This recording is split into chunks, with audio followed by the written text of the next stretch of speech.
alaykum. Sizlar bilan biz endi mikobakteriya haqida qisqacha gaplashib o'tamiz. Asosan e'tiborimizni tuberkulyoz kasalligiga qaratamiz sizlar bilan.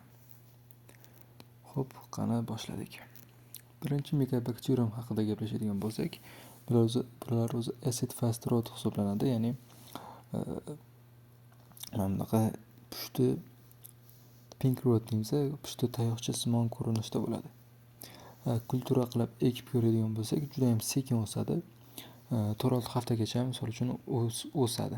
Juda ham uzoq vaqt oladi. Mana bizga vakillari bor.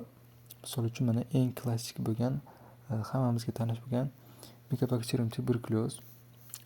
Bizda tuberkuloz chaqiradi. Ko'pincha multiple drug deymiz, ko'pchilik dorilarga resistent. Resistent degani o'sha dori bu bakteriyaga ta'sir qilmaydi. Keyingi mana Mycobacterium avium intracellulare. Bu tarqoq, disseminated tarqoq tuberkuloz bo'lmagan kasallik chaqiradi. Kimlarda OIDSga chalingan bemorlarda. Bu ham ko'pincha ko'pchilik dorilarga nisbatan resistent, ya'ni dorilar bu bakteriyaga, ya'ni bu bakteriya chaqirgan kasalliklarga ta'sir qilmaydi. Keyingisi Mycobacterium scrofulceum. Bu bolalarda bo'ynida cervical limfadenit chaqiradi. Marinum degan turi bor. Mycobacterium marinum bu shu akvariumda ishlaydiganlarda ko'pincha mana terisida infeksiya chaqiradi. Xo'p, tuberkuloz haqida gaplashamiz dedik boshida. Tuberkuloz simptomlari haqida aytsak, ko'pincha mana eng ko'p gemoptizis bilan keladi. Yo'tal va tungi terilash. Yo'tal ikki xil bo'lishi mumkin. Non-produktiv, ya'ni balg'amsiz yoki produktiv. Balg'amli yo'tal bo'lishi ham mumkin. Shuningdek, qo'shimcha isitma bilan keladi. Vazn tashlab yuboradi, ya'ni kaheksiya ham bo'lishi mumkin. TNF alfa bilan bog'liq bu narsa. Gemoptizis ham bo'ladi, aytib o'tdik, ya'ni qon tupurish, bu narsani bilamiz. Kort faktori bor o'zini tuberkulozda, Mycobacterium tuberkulozda bu virulentlik chaqiradi strainlarda. Shuningdek, makrofaglarni aktivlashtirib yuboradi. Bu narsa granulomani hosil qiladi. Ya'ni ko'p gram makrofaglar, bunday bo'lsa makrofaglar bir-birini yeb yuboradi. Shunaqa yana batafsil tushuntiramiz bu narsani. Shuningdek, TNF alfani induksiya qilib yuboradi. Ya'ni oshirib yuboradi chiqishini. Sulfatit degan nimasi bor o'zini tuberkulozda, Mycobacterium tuberkulozda yuzasidagi, ya'ni shu bakteriya yuzasidagi glikolipid hisoblanadi bu. Bu narsa phagolizosomal fusionni oldini oladi, ya'ni ingibitsiya qilib yuboradi. Bu nima degani? Phagolizosomal fusion degani. Misol uchun deylik, mana bu mana fagosoma. Mana bu narsa lizosoma. Endi bu ikkalasi bunaqangi makrofagda ichida turibdi. Va bizda mana bu fagosomaning ichida bitta bakteriyamiz bor. Bu bakteriyani buni o'ldirish uchun lizosomadagi fermentlar kerak. Shuning uchun ham lizosoma kelib turib, shu bilan birikish kerak. Birikkandan keyin fermentlarini chiqaradi. Fagolizosoma hosil bo'ladi, bir-biri bilan birikib, shunda bakteriyani o'ldirib yuboradi. Lekin bizda bu bakteriyamizda sulfatit degan yuza glikolipidi bor. Bu o'sha glikolipidlari fagolizosoma hosil bo'lishini bloklab qo'yadi. Va shuning uchun ham bu makrofagda ichida bemalol o'tirib oladi. Makrofag ichida yashayveradi tuberkuloz. Bu makrofag bakteriyani o'ldira olmaydi va makrofaglar aktivlashtirib yuboradi dedik. Kort faktori bilan boshqa makrofag kelib turib buni yeydi. Yana bu ham bo'lmaydi, yana boshqasi yeydi. Shunaqangi bo'lib bizda katta granulomalar hosil bo'ladi. Mana endi kasallikni o'zini kechish bosqichlari haqida gaplashamiz. Dastlab o'zi bu mana respiratory droplet deymiz, havo tomchilari orqali yuqadi. Mycobacterium tuberculosis birinchi yuqqanda birlamchi tuberkuloz chaqiradi odamda. Bunda o'pkani o'rta va pastki lobulalarda, bo'laklarida, o'rta va pastki lobulalar, misol o'rtasida yoki pastda bo'lishi mumkin va o'rta va pastki lobulalarda gon kompleksini hosil qiladi. Shuningdek, mana gilyar nodular, ya'ni o'pkani gilyar sohasida, ya'ni darvoza sohasida shunaqangi nodulalarni hosil qiladi. Birlamchi tuberkuloz shu belgilarini aytdik. Tungi terlash bo'ladi, bemor qon to'pirishi mumkin va hokazolar. 90% hollarda bu narsa fibroz va kalsifikatsiya bilan o'tib ketadi. Ya'ni tuzalib ketadi bemor. Fibroz va kalsifikatlanish bilan. Chunki mana bu aytdik, gon kompleksi bo'ladi, shunaqangi fibrozlanish o'choqlarini hosil qilib qo'yadi o'pkada. O'rta va pastki bo'laklarda ko'pincha. PPT degan testimiz bor, bizda bilamiz. Mana bu berib qo'ygan. Buni klassik nima deydi? Adabiyotlarda mantus namasi deymiz yoki bo'lmasa tuberkulin skin test deymiz. Terida tuberkulin jo'natadi, 2 ml olib keladi. 1 ml-ni paxtaga shimib yuboradi, qolgan birini teriga jo'natadi. Va bizda 4-tip gipersensitivlik reaksiyasi hosil bo'ladi. Va teri 10 mm yoki 15 mm dan ko'tariladi. Ko'tarilib ketganda biz bilishimiz mumkin. Hozir bemorda bor yoki avval tuberkuloz bilan infeksiyalangan deb aytsak bo'ladi. Tuzalganda ham mana shuni tushunib olinglar. Healing tuzalgandan keyin ham PPD musbat chiqishi mumkin. Musbat chiqadi. Va mana reaktivatsiya bo'lishi mumkin. Qaytadan aktivatsiya bo'lib ketishi mumkin. Ba'zi bir holatlar bor mana. Immunocompromised, ya'ni immuniteti tushib ketgan odamlarda, ya'ni HIV,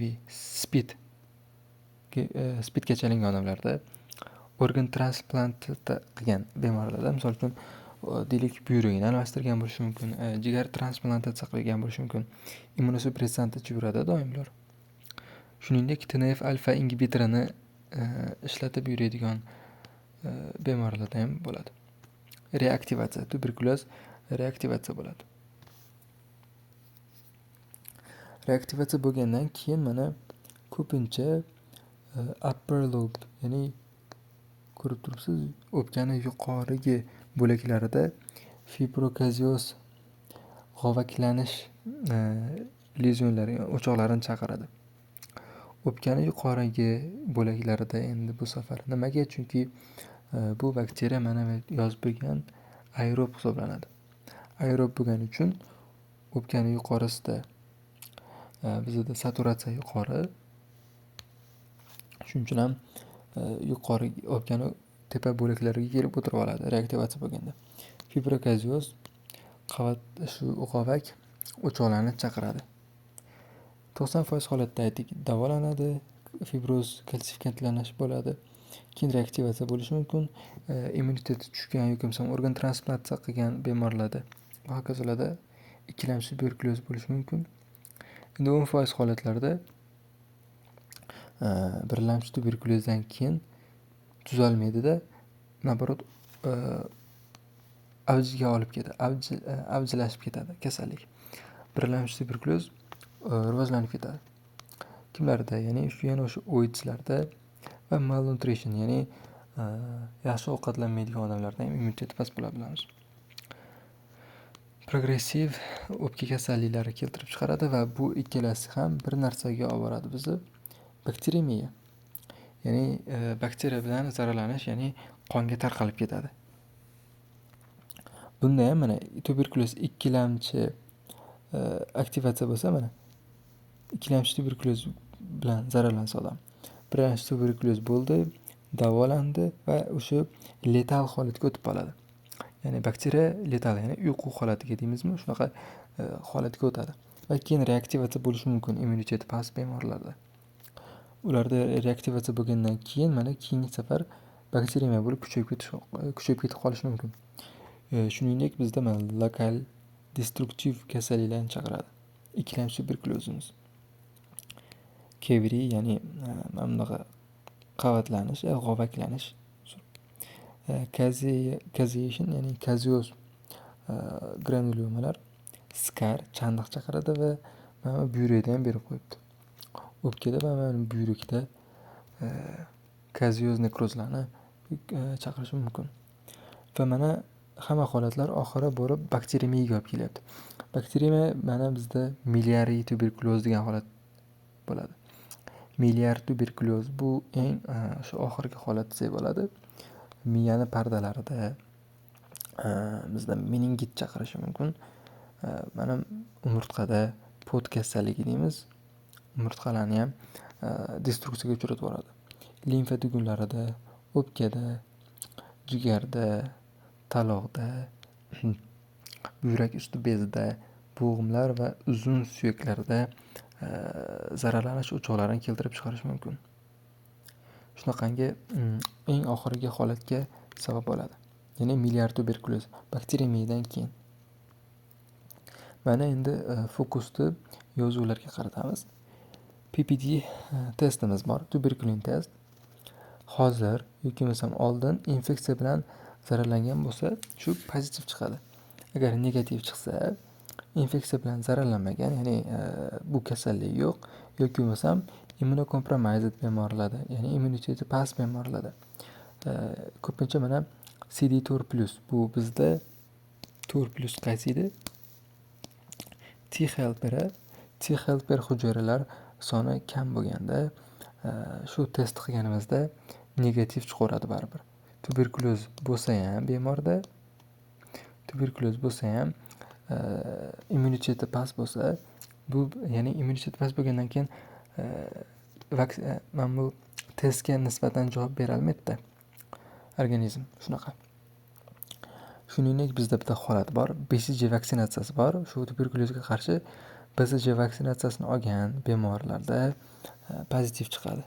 PPD testimiz pozitiv chiqib qolishi mumkin. Bizda bu holatda false positive deymiz. False positive, false degani yolg'on, pozitiv degani mana bunaqa plus natija.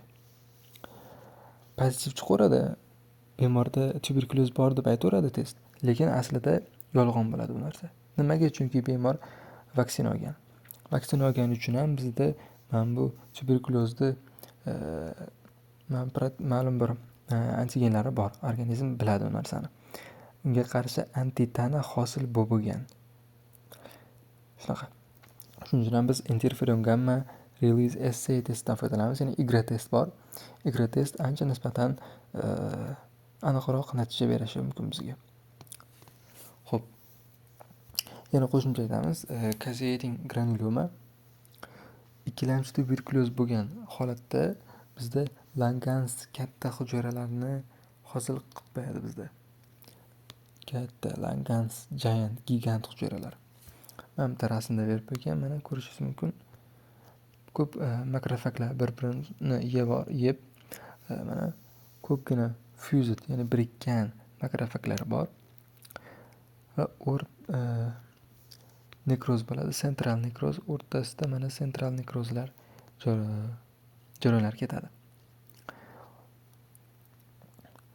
Langerhansni deyapti, ba'zi bitta kontekstda aytyapti. Langerhansni Langerhans bilan adashtirma deyapti. Langerhans bu hozir aytib o'tgan makrofaglarni bir-biriga qo'shilib ketgan holati desak, Langerhans bu dermal, ya'ni teridagi APC.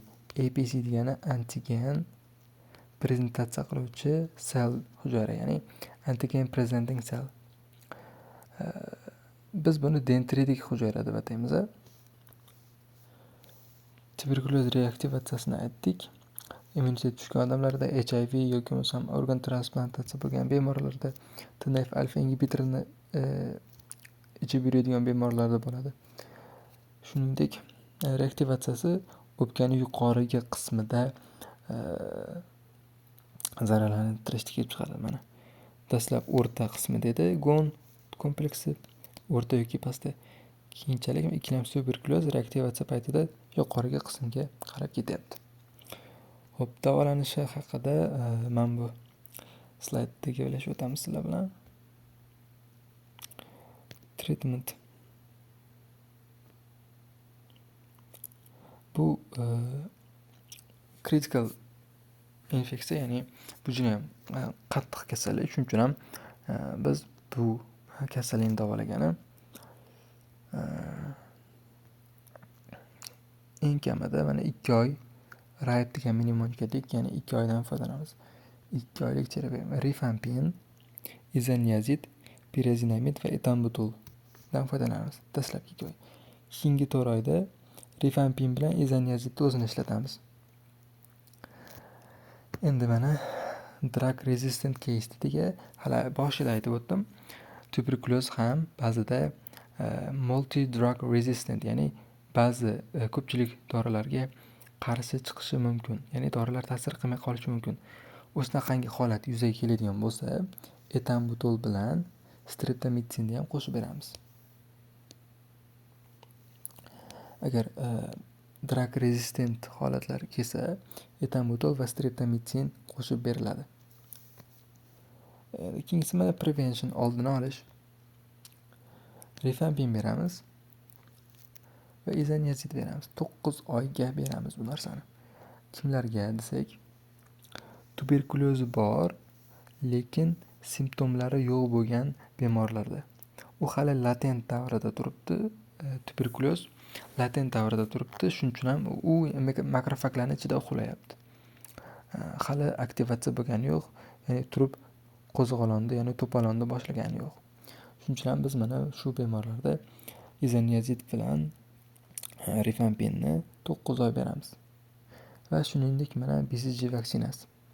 BCG vaksina ham prevention, ya'ni kasallikni oldini olish deymiz.